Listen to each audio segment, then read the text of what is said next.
자, 오늘 고린도전서 1장 26절에서 31절 말씀 네, 우리 한 절씩 읽고요. 마지막은 함께 읽도록 하겠습니다. 형제들아, 너희의 부르심을 보라. 육체를 따라 지혜로운 자가 많지 아니하며 능한 자가 많지 아니하며 문벌 좋은 자가 많지 아니하도다. 그러나 하나님께서 세상의 미련한 것들을 택하사 지혜 있는 자들을 부끄럽게 하려 하시고 세상의 약한 것들을 택하사 강한 것들을 부끄럽게 하려 하시며 하나님께서 세상의 천한 것들과 멸시받는 것들과 없는 것들을 택하사 있는 것들을 폐하려 하시나니 이는 아무 육체도 하나님 앞에서 자랑하지 못하게 하려 하심이라. 너희는 하나님으로부터 나서 그리스도 예수 안에 있고 예수는 하나님으로부터 나와서 우리에게 지혜와 의로움과 거룩함과 구원함이 되셨으니 기록된 바 자랑하는 자는 주 안에서 자랑하라 함과 같게 하려 함이라. 아멘. 여러분 혹시 유명하신가요? 네. 유명하시지. 네. 오늘 마지막 시간 아닌데. 그렇지. 네.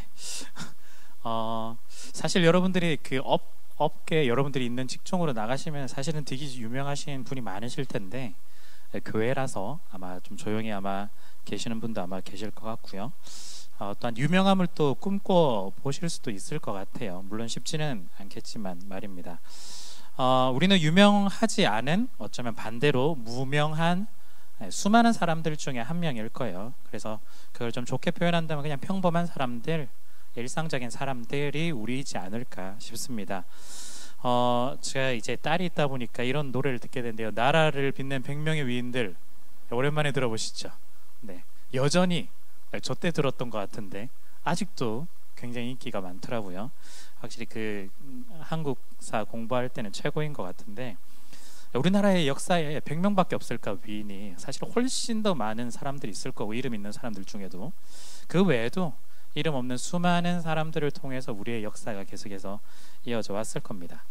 하나님 나라도 사실은 그래요. 우리가 생각하기에는 아브라함, 모세, 다윗, 바울 이런 사람들을 통해서만 하나님 나라가 이루어질 것 같지만, 하나님은 그 사람들도 사용하시지만 그 사람들을 통해서만 하나님 나라를 만들어 가지 않는다라는 겁니다. 이름이 드러나 있지 않은 수많은 사람들이 있죠. 기드온과 함께 싸웠던 300명의 사람들, 이름이 나타나 있지 않아요. 그리고 엘리야가 넘어져 있을 때 엘리야에게 힘을 주시면서 했던 말이, 내가 숨겨놓은 하나님을 선택한 7,000명의 사람들이 있다, 너 혼자 있는 게 아니야 라고 힘을 주기도 했습니다. 그리고 군데군데 우리가 성경을 읽어보면 조용히, 이런 케이스가 아니고서는 전혀 발견하지 못할 만한 조용한 동네에서 한 사람 한 사람이 하나님을 잘 섬기고 있던 그런 사람들도 우리는 보기도 하죠. 하나님은요, 하나님 나라를 사실은 이런 사람들을 통해서 만들어 가고 있습니다. 오늘 우리가 읽은 이 본문은요, 바울이요 고린도 교회를 향해서 이런 이야기를, 똑같은 이야기를 해요. 우리는 사실은 알고 보면 유명한 사람들이 아니라 무명한 사람들인데, 이름 없는 무명한 사람들인데 하나님 우리를 통해서 하나하나 만들어 가고 계시다라는 걸 지금 일러주고 있습니다. 그래서요, 오늘 우리 본문을 통해서 세 가지 질문, 약간 한 단계 한 단계씩 올라간 빌드업 질문인데요, 이 질문들을 통해서 우리를 통해서 하나님께서 어떻게 일하시는지를 한번 좀 발견해보고 또한 하나님을 더 붙드는 시간 되었으면 좋겠습니다. 가장 먼저 첫 번째 질문은요, 하나님은 누구를 부르셨는가 하는 질문이에요. 누구를 부르셨을까? 우리 26절을 한번 보실까요? 같이 한번 읽겠습니다. 형제들아, 너희를 부르심을 보라. 육체를 따라 지혜로운 자가 많지 아니하며 능한 자가 많지 아니하며 문벌 좋은 자가 많지 아니하도다. 네, 하나님께서 우리를 부르실 때 우리의 모습이에요. 네, 육체를 따라, 쉽게 말하면 육체적인 관점, 세상의 관점으로 볼 때는 지혜로운 사람이 많지 않다, 그리고 능력이 좋은 사람도 많지 않다라고 이야기해요. 지금 여기 고린도 교회에 사실은 흔히 말하는 여기 지혜로운 사람, 능력도 있는 사람, 또한 가문도 좋은 사람 아주 소수였고요. 거의 대다수는 하층민들이 고린도 교회를 구성하고 있었습니다. 그런데 하나님은 이런 사람들을 불러서 교회의 중요한 구성원으로, 그리고 하나님 나라를 만들어 간다고 하시죠. 하나님은 누구를 부르실까요? 준비가 잘 된 괜찮은 사람을 부르실까? 우리는 그렇게 생각하죠. 그런데 우리가 여기에 오해가 좀 있는 것 같아요. 물론 하나님께서 준비를 해 나가시겠지만 누구의 관점에서의 준비냐가 조금 더 중요한 것 같습니다. 무슨 말이냐면요, 준비는 우리가 생각하기에는 우리 관점에서 내가 준비되어야만 하나님의 일을 할 수 있을 것 같아요 라고 생각하지만 그 관점은 다 하나님의 관점이라는 거예요. 하나님의 관점에서 준비가 되었다면 우리를 부르시고 우리를 도구 삼아 주시고 또한 우리를 인도해 가시면서 하나님 나라의 일을 만들어 가신다라는 겁니다. 우리의 관점의 준비는요, 완벽해야 돼요. 내가 일을 하는 데 있어서 내가 하나님의 부르심에 합당하게 완벽하게 거룩해야 되고 완벽하게 죄가 없는 수준으로 최선을 다해서 준비해야 되만 하나님이 부르시지 않을까라고 생각하는데 그렇지 않다라는 거예요. 물론 대충 살아도 되느냐 그런 뜻이 아니라 하나님이 보시기에 하나님이 준비하는 과정 속에서 우리가 됐다고 한다면 그때는 언제든지 하나님이 사용하신다라는 거예요. 우리의 관점에서 보면 어설프고 부족하고 아무것도 안 되어 있어 보인다 할지라도 말입니다. 여러분, 만약에 우리 스스로 준비되었다라고 생각한다면 어떤 일이 일어날까요? 내가 이 정도 준비했으니 내가 이 정도 일을 할 수 있겠구나, 그리고 내가 이 문제를 해결할 수 있겠구나라고 하는 자기 중심적인 관점을 가지고 하나님의 일을 시작하게 될 거예요. 내가 기준이 되기 시작한다면요. 그리고 내가 만약에 준비를 엄청나게 잘했어요. 그런데 하나님이 부르시지 않으면 어떻게 될까? 하나님을 원망할 거예요. 나 이 정도 준비했는데 하나님 왜 날 사용하지를 않지? 라고 하는 거죠. 그리고 또 내가 열심히 준비했는데 나 무시하나? 이런 생각도 분명히 들 수도 있습니다. 그리고 또한 하나님께서는 우리를 부르신다고 하는데 하나님 저 아직 준비 안 됐어요. 이게 좀 많죠. 겸손하게 내 기준이 높아서 그래요. 자꾸 어느 정도 채워져야만 하나님의 일을 할 수 있을 거라고 생각을 하는 거예요. 하나님이 기회를 주실 때 또한 인도하실 때 내가 그 손을 잡고 걸어 나가야 되는데 그게 신뢰죠. 믿음이죠. 걸어 나가야 되는데 그렇지 못하는 경우도 굉장히 많다라는 겁니다. 중요한 건요, 이 모든 사실들이 내가 준비되었다고 생각할 때 벌어지는 일들인 거죠. 하나님은 부족하지만 오히려 낮아지는 사람들, 더 겸손한 사람들, 그리고 부족하다고 우리는 생각하지만 하나님 보실 때 괜찮다라고 하실 때 우리를 사용하신다라는 겁니다. 우리 이어지는 9절 27절과 28절을 한번 보실까요?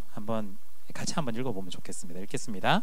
그러나 하나님께서 세상에 미련한 것들을 택하사 지혜 있는 자들을 부끄럽게 하려 하시고 세상에 약한 것들을 택하사 강한 것들을 부끄럽게 하려 하시며 하나님께서 세상에 천한 것들과 멸시받는 것들과 없는 것들을 택하사 있는 것들을 폐하려 하시나니. 자, 여러분, 그렇기 때문에 우리가 누구인지를 이 말씀에 따라서 좀 명확하게 알 필요가 있습니다. 즉 무슨 말이냐? 하나님께서 누구를 부르셨느냐, 즉 하나님께서 여러분을 부르실 때 어떤 상태에 있을 때 부르셨느냐 알고 보면 여러분들이 미련한 것들이라고 하면 좀 기분 나쁘죠. 네, 미련한 사람들, 지혜가 없는 사람들, 그런 거죠. 세상에 약한 사람들이 여러분이기도 하고요. 또한 어쩌면 천한 사람들, 멸시받는 사람들, 여러분들을 그런 사람들을 하나님께서 불렀단 말입니다. 그러니까 특히 여기 보면요, 천한 것들, 멸시받는 것들, 그리고 없는 것들이라고 돼 있죠. 없다라는 말이 뭘까요? 존재감이 전혀 없는 사람이요. 있으나 마나한 그런 사람들.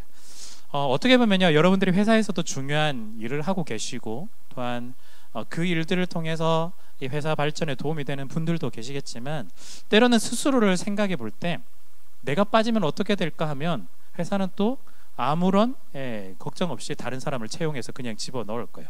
사실은 있으나 마나한 그런 사람일 수도 있다라는 겁니다. 내가 사장이 아닌 이상에서는 그런 존재일 가능성이 높은 거죠. 알고 보면 그만큼 우리가 굉장히 작은 존재라는 거예요. 교회도 마찬가지예요. 여러분 그런 고민 하시잖아요. 제가 이렇게 봉사하고 섬기는데 제가 빠지면은 안 될 것 같은데. 사실은 잘 돌아가거든요. 엄청 잘 돌아가잖아요. 네. 사실은 우리가 그만큼 작은 존재다라는 뜻입니다. 그런데 그런 우리를 하나님께서 택해서 불러주셨다라는 거예요. 하나님은 왜 우리 같은 사람들을 불러주셨을까요? 어쩌면 하나님께서 일하신다면요, 하나님이 일을 할 때 더 나은 사람들, 더 똑똑한 사람들, 더 센스 있는 사람들을 불러다가 일시키면 그냥 열을 할 일 하루 만에 그냥 하나님의 일을 끝냈을 거예요. 더 진도가 빨리 전해졌을 거예요. 복음 더 빨리 전해지고 더 계획적으로 전해지고, 그래서 모든 사람들이 예수님 믿고 그냥 하나님 나라가 이루어지는 거죠. 그런데 왜 하나님은 왜 이상하게 그런 사람들을 택하지 않고 우리 같은 사람들을 택해서 이 일들을 하시느냐라는 점입니다. 그래서 두 번째 질문, 하나님은 왜 미천한 사람들을 불렀을까 하는 거야. 다시 27절과 28절 지금 나와 있죠. 이 말씀들을 보시면요, 하나님은요 미련한 사람들, 지혜 있는 사람들, 이런 사람들, 미련한 사람들 택해서 지혜 있는 사람들 부끄럽게 하려고, 또한 약한 사람들을 택해서 강한 사람들을 부끄럽게 하려고, 또한 없는 사람들을 통해서 있는 것들을 폐하려 한다라고 되어 있습니다. 자, 그런데 이렇게 부끄럽게 하는 게 하나님의 마치 목적인 것처럼 보이지만 이건 아니에요. 결과입니다. 하다 보니 결과인 거예요. 무슨 말이냐면요, 미련하고 약한 것들이 세상의 기준으로 그렇다라는 것이지 하나님은 절대 그렇지 않다라는 뜻입니다. 하나님이 미련하고 약한 사람들을 사용하시면 세상은 당황스러울 수밖에 없죠. 내가 훨씬 더 잘 나가는데 왜 제가 이렇게 일에 사용되어지는 걸까? 그 사람들은 생각하게 되는 겁니다. 사람들이 보기에는 제가 훨씬 더 미련하다고 생각했는데, 없어 보인다고 생각했는데, 그 사람들이 하나님 나라에 있어서는 굉장히 잘 사용되는 것들을 통해서 오히려 이 사람들이 가지고 있는 자기의 능력과 지혜와 있음 등이 아무런 소용이 없다라는 것, 그리고 부끄럽다라는 걸 깨닫게 되게 되는 거죠. 그렇기 때문에 이 사람들이 가지고 있는 것들을 자랑해봐야 아무런 소용이 없다라고 하면서 29절 이야기하는 거예요. 아무 육체도 하나님 앞에서 자랑하지 못하게 하려 하심이라. 하나님은요 약한 사람들을 통해 쓰시면서 강한 사람들을 부끄럽게 하십니다. 그래서 그 강한 사람들이 가지고 있는 자기의 강함이 부끄럽게 만들어요. 자랑할 수 없게 만들어요. 자랑해봐야 훨씬 더 잘 되거든요. 하나님의 은혜 가운데서, 하나님의 품 안에서 모든 것들이 이루어지고 있거든요. 하나님은요 우리를 통해서 세상을 부끄럽게 하시고요, 또한 하나님의 영광을 오히려 드러내고 있습니다. 그런데 이 일들이 어떻게 가능할까? 나는 연약하고 부족한데 이 일들이 어떻게 가능할까? 그래서 세 번째 질문인 거죠. 하나님은 어떻게 이 미천한 사람들, 우리 같은 사람들을 통해서 하나님의 일을 하고 계실까? 어떻게? 그게 30절인데요 우리 30절 같이 한번 읽어보면 좋겠습니다. 너희는 하나님으로부터 나서 그리스도 예수 안에 있고, 예수는 하나님으로부터 나와서 우리에게 지혜와 의로움과 거룩함과 구원함이 되셨으니. 자, 여기 보시면요 하나님으로부터 나서, 말이 조금 어렵지만 하나님의 의혜라고 보시면 됩니다. 하나님의 의혜, 그리스도 예수 안에 있다. 자, 예수 안에 있다라는 말 참 많이 들어보셨을 텐데요, 우리가 예수님 안에 있는 것 어떻게 좀 더 잘 적용하면 좋을까? 이렇게 생각해 보시면 좋을 것 같아요. 우리가 예수님의 옷을 입은 사람들이다라고 생각하시면 될 것 같아요. 우리가 옷을 입었는데 예수라는 옷을 입었어요. 그 옷 안에 우리가 지금 있는 거죠. 유니폼을 입은 것과 같아요. 예수라는 유니폼을 입은 것과 같습니다. 여러분들이 일하시는 곳은 어떤지 모르겠지만 유니폼을 입어야 되는 직장들이 있잖아요. 그런 직장을 생각해 보시면 될 것 같아요. 물론 앞에 자기의 이름표, 명찰들을 다는 경우도 있고 자기의 인식카드를 매는 경우들도 있겠지만, 그런 것들을 제어하면요 유니폼을 입는 순간 사실은 그 사람의 존재는 사라지는 거예요. 모두가 다 그 유니폼을 통해서 그 사람의 직업과 하는 일과 역할들이 보일 뿐이지 그 사람 존재 자체가 보이는 게 아니거든요. 물론 우리가 일하는 사람들끼리는 누구님 하면서 다 서로 알죠. 그런데 우리가 일하는 과정 속에서 상대방이 우리를 볼 때는 모두가 다 같은 존재입니다. 어떤 의미인지 아시겠죠? 좀 더 쉽게 설명하면 이런 걸 것 같아요. 유니폼이 훨씬 더 잘 부각된 케이스가 군대이지 않을까 싶은데요, 군대 장병 같은 경우에는 이등병이든 병장이든 계급이 앞에 박혀 있습니다. 그러면서 자기가 이 계급이라는 걸 보여주죠. 그런데 우리가 진짜 표가 나는 건 예를 들어 영광급의 장교들, 특히 예를 들어서 스타를 달고 있으신 분들, 투스타, 포스타, 이런 대장 같은 분들이 만약에 있다라고 생각해봐요. 그런 분들은요 옷을 벗고 있고 자기가 사복을 입으면 그냥 그 사람의 존재지만 딱 그 옷을 입는 순간 자기는 이제부터 투스타의 장군이 되는 거예요. 사람들이 보면 누구님이라고 굳이 않아도 별만 보면 그냥 끝이 나는 순간이 오는 거죠. 그렇기 때문에 그 사람이 일하고 그 사람이 움직이고 행동하고 말하는 모든 것들은 제복을 입는 순간부터는 다 제복의 그 권위 아래에서 제복의 힘을 발휘하는 거예요. 근데 제복을 벗고 나서는 만약에 집에 가서 이야기를 하고 이러면 그냥 아빠, 엄마의 역할밖에 되지 않는 거예요. 그 제복의 힘이 사라지는 거죠. 제복을 입는 순간 그 영광급의 장교는 또한 자기가 가지고 있는 계급에 따라서 권위를 발휘할 수 있게 되는 거예요. 여러분, 예수 안에 있다는 걸 이렇게 이해하시면 돼요. 그리스도 예수 안에 있다. 아, 내가 예수님의 옷을 입고 있구나. 옷을 입는 순간 어떻게 될까요? 그 옷을 입는 순간 나는 사라지는 거예요. 그 사람들이 우리를 보는 것이 아니라 옷을 입고 있는 순간 그 옷을 보게 되는 거예요. 즉 예수를 보게 된다는 겁니다. 그래서 우리가 예수 안에 있을 때, 즉 예수님의 옷을 입고 살아가는 그 모든 순간순간이 내가 예수님의 말을 하게 되고 예수님의 행동을 하게 되고 예수님의 뜻을 드러낼 수 있게 된다라는 거죠. 이게 어떤 의미일까요? 여러분 생각해 보시면, 지금까지 맥락을 생각해 보시면 나는 약한 사람이에요. 미천한 사람이에요. 능력도 없어요. 아무것도 없어요. 사람들이 우리 볼 때는 미련하다라고 생각하겠지만 예수의 옷을 입는 그 순간부터 우리는 예수님으로부터 주어지는 모든 것들로 우리는 삶을 살아가게 됩니다. 구체적으로 뭘까요? 그게 30절 뒷부분에 나오는 거예요. 예수는 하나님으로부터 나와서 우리에게 지혜와 의로움과 거룩함과 구원함이 되셨다. 쉽게 말하면 우리가 예수 안에 있을 때 이것이 우리의 것이 된다는 거예요. 예수가 우리 가운데 있을 때 지혜다.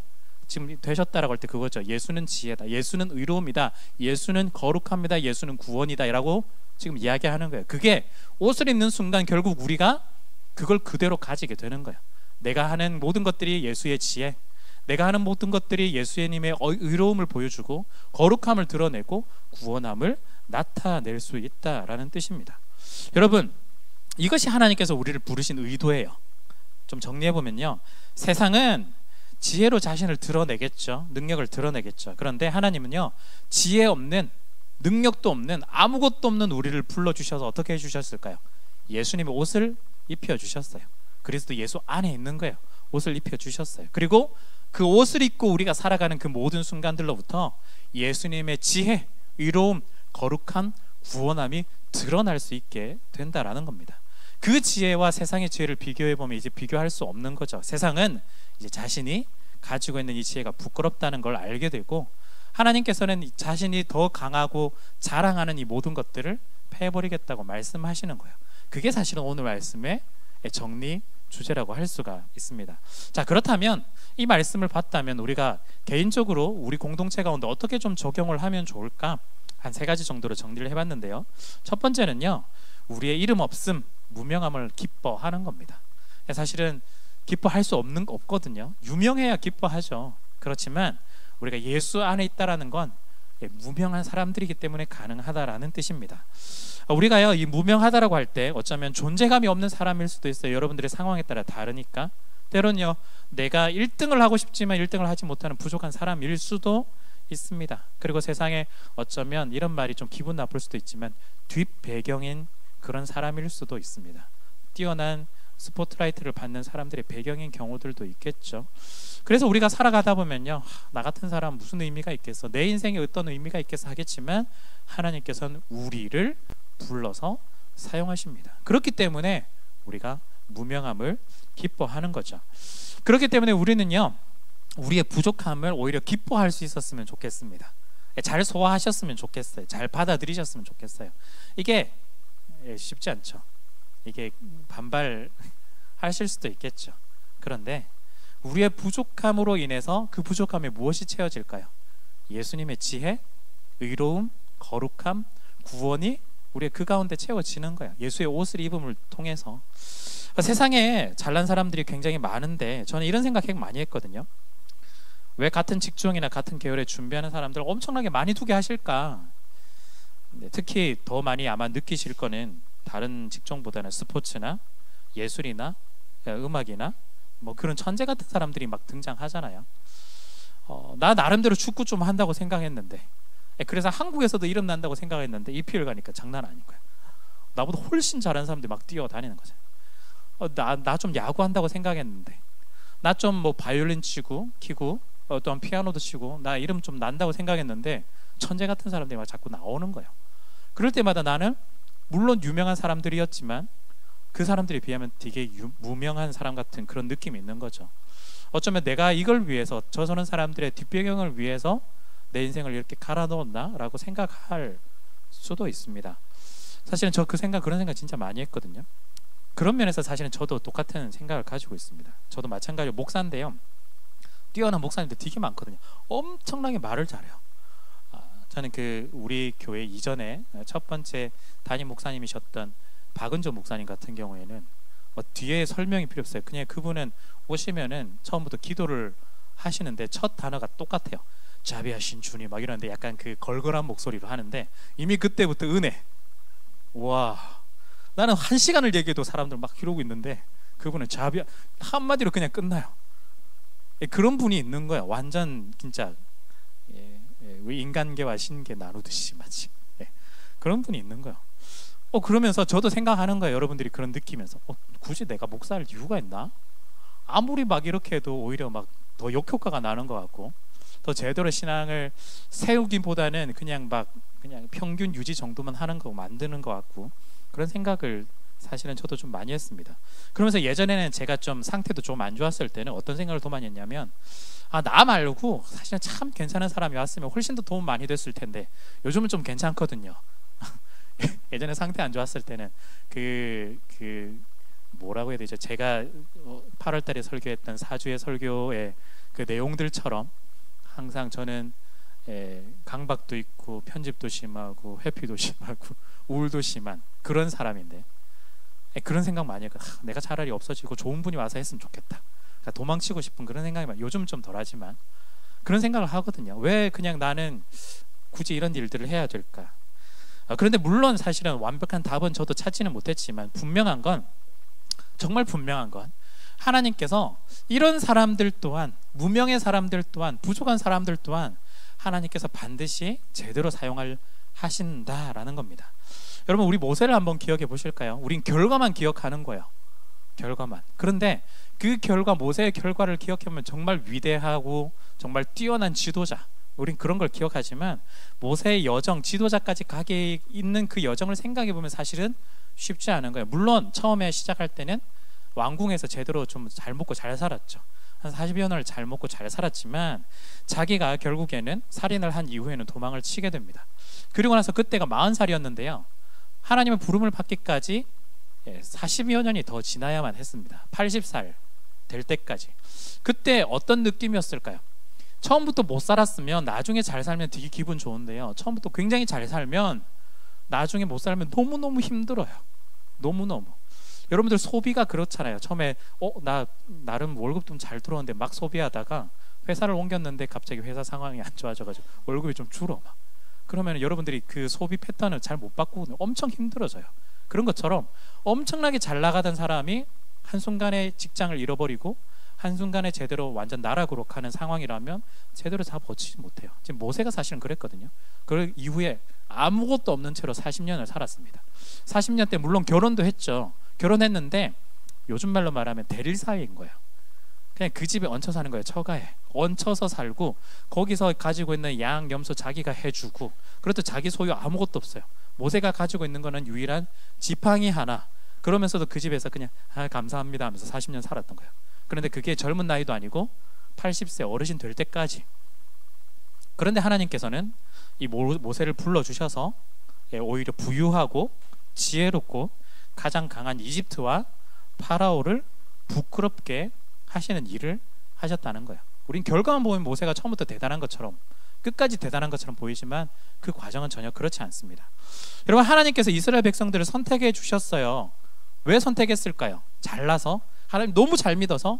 전혀 그렇지 않습니다. 신명기 7장 7절을 보면요 여호와께서 너희를 기뻐하시고 너희를 택하심은 너희가 다른 민족보다 수요가 많기 때문이 아니라 너희는 오히려 모든 민족 중에서 가장 적으니라. 여긴 숫자만 말했지만 숫자 외에도 다른 모든 것들을 지금 함축하고 있어요. 너네는 사실은 숫자도 적고 말도 잘 안 듣고 능력도 없고 지혜도 없는 민족이야. 지금 이거예요 사실은. 그래서 내가 너희를 선택했어 라고 이야기를 하고 있습니다. 가장 별 볼 일 없고 존재감 없는 아무런 능력도 없는 이들을 선택해서 하나님의 일을 해 나가신다라는 거예요. 여러분 하나님께서 여러분들을 선택하신 이유가 뭘까요? 교회 잘 다닐 것 같아서. 네, 제가 지난주에 얘기했지만 예배 좀 잘 나오시라고 네, 그런 얘기도 했는데 이왕 예배 나오실 거면은 조금 일찍 더 나오시면 훨씬 더 좋겠습니다. 네. 제가 그런 얘기 잘 안 하잖아요. 네. 교회 잘 다닐 것 같아서? 네, 전혀 그렇지 않겠죠. 어쩌면요, 오늘의 말씀의 표현을 빌어서 말한다면 가장 부족해서, 없어서, 내놓기 좀 부끄러운 사람들이라서 하나님 여러분들을 선택했을 겁니다. 가장 비참한 존재들, 부족한 존재들인 거죠. 제가 이런 이야기를 가끔씩을 하는데 약간 자기 비하에 좀 가깝긴 하지만, 그래도 사실은 저는 솔직하게 저는 이렇다라고 생각을 해서요. 하나님이 나를 왜 목사로 불러주셨을까? 자, 한번 전에도 나눴는데, 여러분들이 보시기에 믿음이 너무 좋아서? 아니에요. 저 목사 안 됐으면 저 교회 안 다녔을 겁니다. 네. 하나님 보시기에 그건 거예요. 지금 교회는요, 온실인 거예요. 저는 온실 속의 화초예요. 저는 밖에 나가면 벌벌 떨다가 죽어버려요. 저 같은 사람이 아니야, 넌 안 되겠다, 목사를 해서 열심히 신앙생활 하고 온실 속에서 꽃을 피우렴 하고 저는 불러주신 거예요. 왜 여러분들은 목사가 아닐까? 나는 왜 신앙이 적을까? 아니에요. 여러분들 지금 온실 밖에 있는 거예요. 치열하게 비바람 속에서, 땡볕 속에서 치열하게 다투면서 신앙을 지금 지켜나가고 있는 거예요. 제가 뭔가 있어서 여기를 부름받은 게 아니라, 뭔가 제가 말 버벅거리고 말 잘 못하고 막 그렇잖아요. 네. 제가 뭔가 있어서 온 게 아니라 하나님이 제일 없어 보여서, 가진 게 없어서, 쓸모가 없는 있으나 마나한 존재여서 전 저를 불러주셨다고 저는 생각하거든요. 그래서 있어 보여서 이 자리에 있는 게 아니라는 거예요. 그래서 저를 너무 동경하지 않으셔도 돼요. 제가 너무 사랑하신다는 거 아는데 저 너무 사랑 안 하셔도 돼요. 여러분들이 오히려 또 대단하신 분이라는 걸 기억을 하셨으면 좋겠습니다. 그 비바람 속에서 정말 힘든 회사 생활 가운데서 지금 신앙생활하면서 잘 버텨나가시잖아요. 정말 대단하신 거예요. 여러분, 감사하고 정말 기쁜 건요, 하나님이 이런 우리들을 사용하신다라는 거예요. 우리의 부족함 자리에 하나님의 손길로 하나님의 은혜를 채워주시고, 또한 우리의 연약함과 나약함 자리에 하나님의 지혜와 하나님의 강함으로 계속해서 하나님께서 채워주시고 계시다라는 거예요. 내가 사람들하고 비교해보면 부족하다고 자꾸 느끼는 거예요. 그러지 말고 사람이 아니라 하나님을 바라보는 겁니다. 사람들하고 비교해서 내가 부족한 사람, 없는 사람, 그래서 그러다 보니 그 사람들이 주장하고 있는 세상의 것들로 자꾸 채우려고 하지 마시고 우리를 채우시는 하나님의 손길로 나갔으면 좋겠습니다. 그래서 오히려 내가 부족한 것이, 이름 없는 것이 정말 기쁜 일이다라고 고백했으면 좋겠습니다. 그 부족함 가운데 하나님 우리를 불러주셔서 하나님 은혜로 가득 채워 나갈 겁니다. 자, 그런 점에서 우리가 두 번째 우리가 교훈으로 받을 건, 우리를 드러내는 것이 아니라 우리가 드러나는 건 결국에는 예수님이 우리 가운데 드러나야 한다라는 거겠죠. 왜냐하면 내가 가진 게 없으니까요. 우리는 무엇으로 채우고 무엇을 입어야 될까요? 바로 예수 그리스도로 우리 가운데 채우고, 또한 예수 그리스도로 우리 가운데 옷을 입어야 할 겁니다. 여러분, 교회 다니는 사람들을 통해서 보여지는 이미지가 어떨까? 물론 좋지 않죠. 여기에 보시면 또 교회에 오신 지 얼마 되지 않으신 분들도 계시지만, 대화를 해보면 참 감사했던 건, 처음에는 교회에 대한 이미지가 그렇게 좋지 않았는데 이기적이고 배타적이지 않나라고 생각했었는데, 감사하게도 우리와 함께 하면서 이런 생각들이 많이 바뀌셨다고 하시는 말씀을 듣고 너무나 정말 감사했습니다. 왜 이런 교회의 이미지가 있을까? 물론 정치권의 이슈, 목사 자주 등장하죠. 그리고 사건 사고에서도 교회에 있는 사람들이 자주 이슈로 등장합니다. 그리고 여러분들이 실제 살면서도 주변에서도 문제를 일으킨 사람들 알고 보니 교회 다닌 사람이었다, 이런 것들이 참 그런 경험들이 많은 거죠. 사실은요, 이건 다른 사람들의 이야기가 아니라 우리의 이야기이기도 합니다. 다른 사람들의 사건 사고가 아니라 우리의 것이라는 거죠. 내가 그런 이미지, 우리가 그런 이미지를 어쩌면 만들어 왔다라는 겁니다. 내가 부족했습니다. 부족할 때 어떻게 했을까요? 지금까지 세상의 것으로 자꾸 채우는 거예요. 그러니까 사람들은 우리를 보면 어떻게 해야 될까요? 교회 다닌다라고 하는데 우리랑 다른 게 없어 라고 이야기를 하는 거예요. 계속해서. 왜 우리가 교회 다닐 때 다른 사람들하고 다른 점이 없을까? 일요일 날 교회 오는 것 빼고 다른 게 전혀 없는 거예요. 우리가 부족할 때 세상의 것으로 자꾸 채워 나왔기 때문입니다. 어쩌면요, 우리는 사람들보다 더 악독하기도 했고, 더 욕도 잘하고, 더 약삭 빠르고, 더 이정의 용어가 훨씬 더 많았다라는 겁니다. 결국에는 세상의 것으로 채우고 경쟁하고 비교하다 보니까 나를 드러내고 나를 자랑했던 것밖에 없습니다. 오늘 이 말씀이 우리 가운데 이야기하는 게 뭘까요? 세상의 것으로 자꾸 채워서 우리를 드러내는 것이 아니라 예수로 채우고 예수로 입어서 예수를 드러내야만 한다라는 걸 지금 이야기를 하고 있는 겁니다. 여러분, 우리 가운데 부족한 것들을 뭘로 채워야 될까요? 예수님으로 채워야 돼요.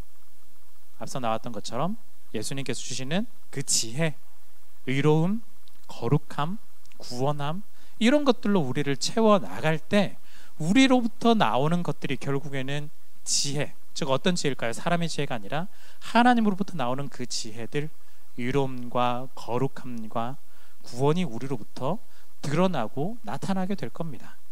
우리가 그것들을 채워 나갔기 때문인 거예요.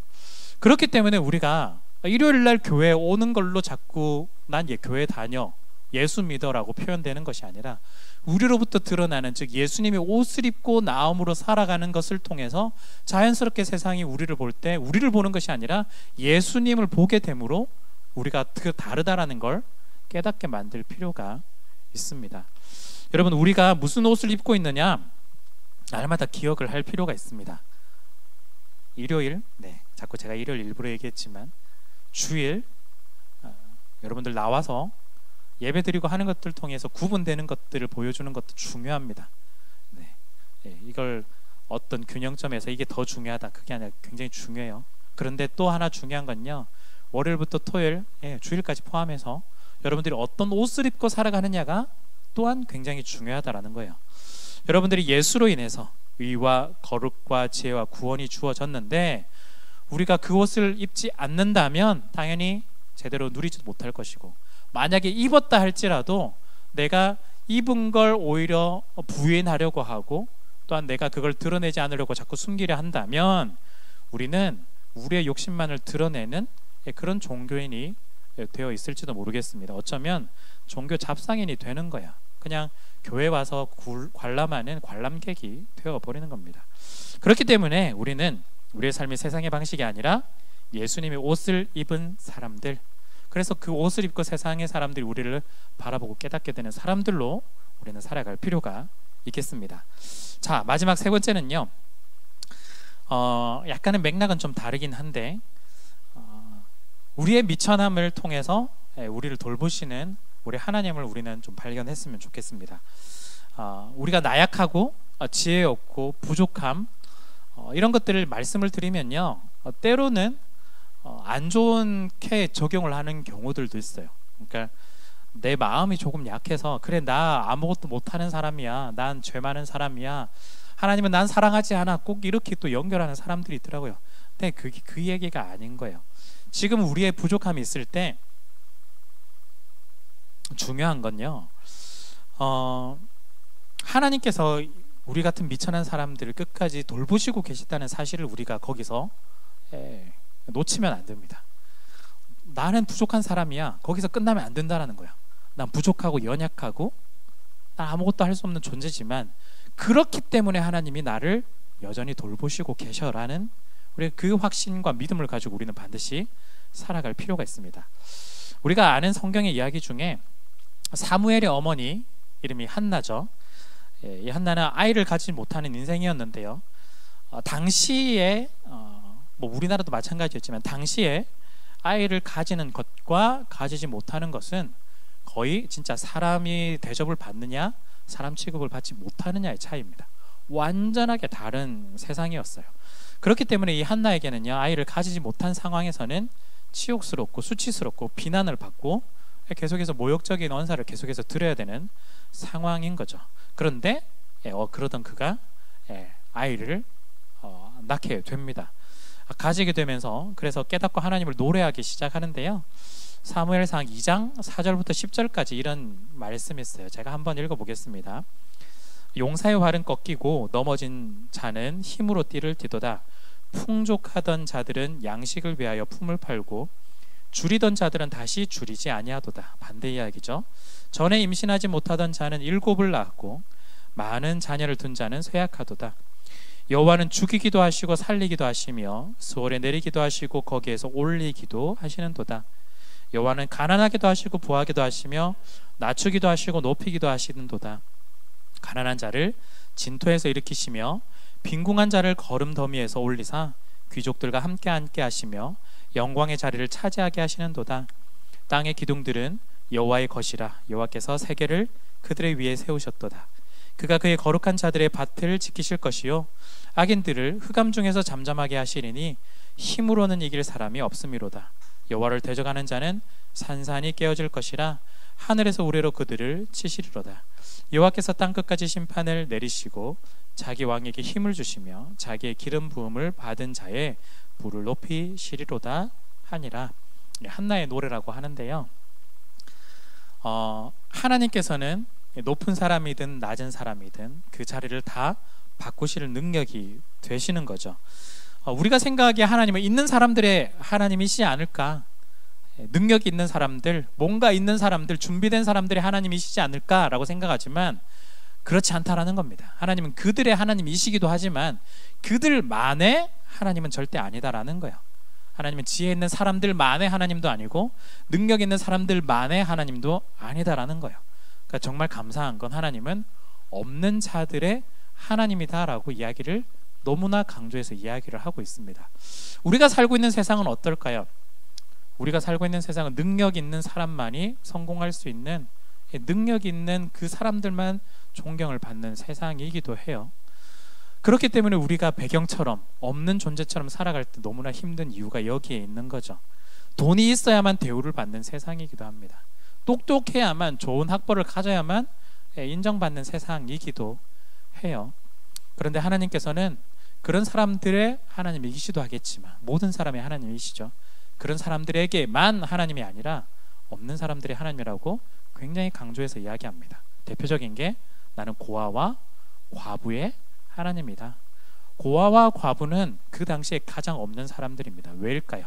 그때는 가부장 제도라고 생각하시면 돼요. 특히 남자 위주였습니다. 그렇다면 과부는 남편이 없는 사람들, 고아는 아버지가 없는 사람들이라고 생각하시면 돼요. 남편과 아버지가 없는 사람들은 그 당시에는 아무런 일도 할 수 없었습니다. 지금은 우리가 누구든지 일할 수 있잖아요. 여자면 누구든지 일할 수 있습니다. 그런데 그때는 불가능했어요. 그래서 룻기 같은 경우에 보시면은 그 떨어진 이삭을 줍는 정도만 할 수 있지, 자기가 본격적으로 일을 해서 돈을 벌거나 그래서 먹기 위해 살거나 불가능했었습니다. 아무것도 할 수 없었어요. 그런데 하나님은 그들의 하나님이다라고 분명하게 이야기를 해주고 있습니다. 하나님은 없는 사람들의 하나님, 은혜를 베푸시고 돌보시고 함께 하시는 분이죠. 한 가지 더 케이스를 볼까요? 한나와 비슷한 케이스가 있는데 예수의 어머니 마리아예요. 누가복음 1장 46에서 48을 보면요, 마리아가 이르되 내 영혼이 주를 찬양함은 내 마음이 하나님 내 구주를 기뻐하였음은 그의 여종의 비천함을 돌보셨음이라. 보라 이제 후로는 만세 내가 복이 있다 일컬으리로다. 이렇게 이야기합니다. 마리아 스스로 보기에도 자기가 그냥 낮춰서 얘기하는 것이 아니라 진짜 비천하다라는 거예요. 아무것도 가진 것이 없어요. 아무것도 없어요. 아무것도 할 수 있는 것도 없어요. 그런데 자기를 하나님께서 돌아보셨다라고 지금 고백을 하고 있습니다. 그런데 또 어떻게 이야기를 하느냐? 누가복음 1장 52절에 보면 권세 있는 자를 그 위에서 내리치셨으며 비천한 자를 높이셨고 줄이는 자를 좋은 것으로 배불리셨으며 부자는 빈손으로 보내셨도다. 그 종 이스라엘을 도우사 긍휼히 여기시고 기억하시되. 이 고백이 우리의 고백이 되었으면 좋겠습니다. 무슨 말이냐면요, 여러분 세상 가운데서 미천하고 약하고 부족할지라도 하나님은 여러분들을 돌아보고 계시다라는 사실입니다. 그리고 54절에 나오듯이 도우시고 긍휼히 여기시고 여러분들을 기억하고 계십니다. 여러분들이 힘들고 어려울 때마다 우리가 신앙에 있으면 그런 고민을 하게 돼요. 하나님은 왜 내 기도를 들어주시지 않을까? 하나님 왜 나랑 함께 하시지 않을까? 왜 내 문제를 해결해 주시지 않을까? 어렵게 만드실까? 그런 생각들이 참 많이 들 때가 있습니다. 그런데 우리가 꼭 기억했으면 좋겠습니다. 하나님은 없는 자들, 불쌍한 자들, 연약한 자들과 함께 하시고 또한 도우시고 긍휼히 여겨주시고 기억하시는 분이라는 사실입니다. 여러분들의 처지가 여러분들이 느끼시기에는 어떤지 모르겠지만 처음에 말씀드렸던 우리가 부족한 사람들, 무명인 사람들을 기억하고 기뻐해달라고 했잖아요. 그랬으면 좋겠습니다. 여러분들이 다 여러분들의 능력으로 가득 채워서 아무런 도움이 필요 없는 그런 존재가 아니라 진짜 하나님만이 도움이 필요합니다 라고 고백할 수 있는 존재가 되었으면 좋겠어요. 그럴 때 어떨까요? 우리를 도우시고 긍휼히 여기시고 기억하시고 또한 하나님께서 함께 하시는 그 은혜로 우리 가운데 하나님께서 부족한 것들을 채워 나가실 겁니다. 여러분, 오늘 말씀을 통해서 한 가지만 여러분들 기억했으면 좋겠습니다. 세상은요, 지혜로 자신을 드러내고 또한 지혜로 줄을 세우게 되죠. 그런데 하나님께서는 지혜가 부족하고 없는 우리들을 불러주셔서 예수님의 옷을 입혀주시고 또한 예수님의 지혜로 또한 예수님을 드러낼 수 있게 해주십니다. 무엇보다 우리를 돌아보시고 인도하시며 긍휼히 여기시고 또한 위로해 주시는 분이라는 사실입니다. 그렇기 때문에 우리가 위로의 하나님을 붙잡았으면 좋겠습니다. 우리가 부족하기 때문에, 연약하기 때문에 세상의 것으로 채우는 것이 아니라 오직 하나님만을 붙잡고 하나님께서 채워주시는 그 은혜와 능력과 손길을 따라서 우리가 걸어갈 수 있었으면 좋겠습니다. 우리가 힘들 때마다 우리 가운데 함께 하신다는 걸 우리가 기억하면서요, 또한 우리 가운데 나를 드러내는 것이 아니라 예수 그리스도의 옷을 입혀주셔서 우리가 예수님을 걸어갈 수 있다, 또한 예수님을 입고 또한 의와 진리와 거룩함과 구원함과 지혜를 드러낼 수 있다는 걸 기대하면서 우리가 걸어갔으면 좋겠습니다. 여러분, 다시 한번 또 우리가 오늘 주일이지만 내일 또 이번 주는 퐁당퐁당 연휴가 있어 참 애매하긴 하지만 우리의 삶 가운데 다시 회사로 돌아가시고 또한 준비하시고 또한 공부하시는 그 과정 속에서 여러분들이 겸손하게 예수님의 옷을 입고 한번 살아가 봤으면 좋겠습니다. 내가 부족하니 하나님 저를 돌봐주시고 저를 채워주시고 예수님의 옷을 입고 살아갈 수 있도록 도와주십시오. 제가 잘 못 걸어가더라도 하나님 제 손을 붙잡고 한 걸음 한 걸음 걸어갈 수 있도록 도와주십시오. 그 고백을 가지고 살아가실 수 있는 여러분들이 되시기를 간절히 바라고 축복합니다. 아멘.